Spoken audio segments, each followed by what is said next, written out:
All right, this one is called Rocket Writes a Story by Tad Hills. Rocket loved books. He loved to read them to himself or to sit quietly by his teacher, the yellow bird, as he read them aloud. Rocket even liked the way books smelled. When he opened a new book, it smelled like a place he'd never been to, like a friend he'd never met. The little yellow bird agreed. Books are inspiring. They make me sing. Rocket loved words, too. After snack time, his teacher would say, Rocket, why don't you use that nose of yours to sniff out some new words? And off he'd go. He'd fetch some nice ones like buttercup and bug and feather and nest. I'm looking for words, Rocket would announce to anyone who would listen. Rocket always brought his words back to the classroom and wrote them down. The little yellow bird would help him spell the little tricky ones, and then they'd hang them on their word tree. Sometimes Bird added her own words to this collection. One is small, but I promise it'll come in handy, she'd say. Magnificent, chirped the little yellow bird once their tree was covered. Now what shall we do with all these splendid words? Rocket thought all afternoon. Then he had an idea. Rocket left school that day with a very waggy tail. I'm going to write a story, he declared to Fred and Emma. My story will be an adventure about the great wide world, he told a butterfly. I will use many words, he explained to Mr. Barker. Hello up there, he called as he passed the tree where he had found the word nest. I'm going to write a story. The next day, Rocket returned to his classroom. It was time to begin. He looked down at a blank page, and the blank page looked up at him. But no story would come. At snack time, Rocket gave up. I don't know how to write, he told his teacher. Don't worry, the little yellow bird replied. One of the hardest parts of writing is coming up with a good story, but it's one of the most fun, too. Perhaps you want to write about something you've seen. A bug? Asked Rocket. Yes, sang his teacher. Some stories need good characters. Or what about something that happened to you, or something you really enjoy? My favorite stick, suggested Rocket. Of course, said the bird. Or you could write about something that inspires you. Inspires me? Asked Rocket. Yes, something that excites you, the little yellow bird sang. Rocket took a walk and looked for inspiration.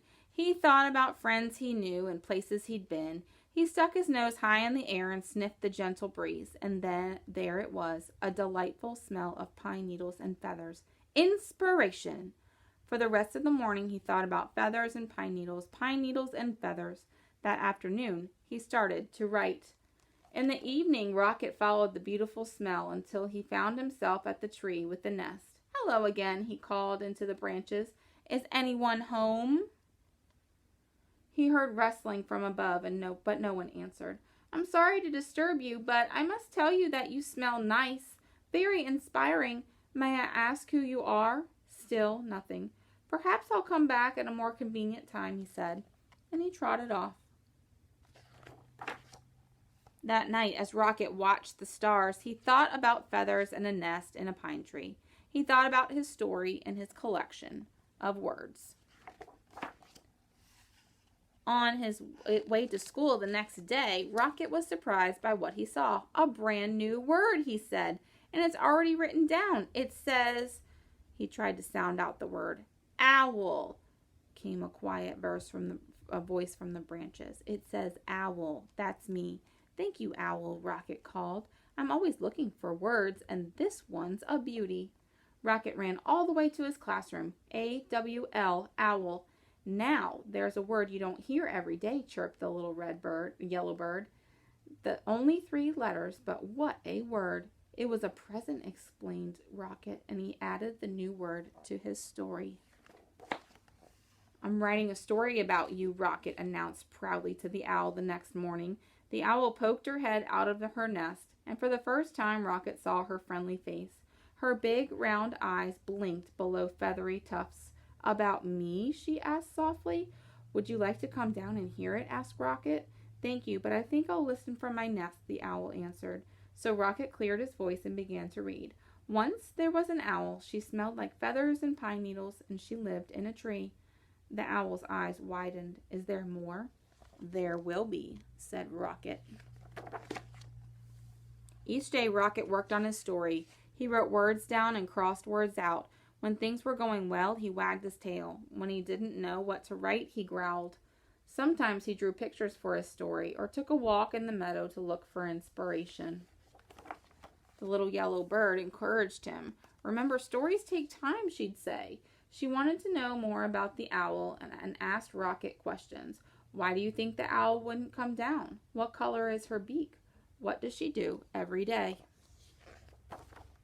Rocket wanted to know more about the owl, too. He visited her tree often and read her his story, which changed every day. The owl was captivated, and when Rocket stopped, she would always ask, "Then what happened?" At last came the day when Rocket knew he was finished. "What a fine story," chirped the little yellow bird after she read it. Rocket ran to the owl's pine tree. "It's done," he called. "Come listen." And so down, down came the owl, till she was right beside Rocket. Then Rocket began to read. He read about an owl with friendly eyes and a beak the color of a buttercup.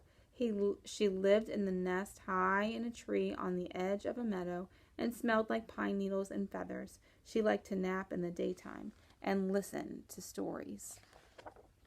Branch by branch, the owl came down from her nest, Rocket read. She was shy, but she was brave, too. Suddenly, Rocket stopped. He wrote something on his paper, then began to read again. One day, the owl came all the way to the ground and became my friend. The owl blinked. "Can there be one last sentence?" she asked. "Can you say, 'and the owl liked the story very much'?" "What a perfect ending," said Rocket. And it was. The end.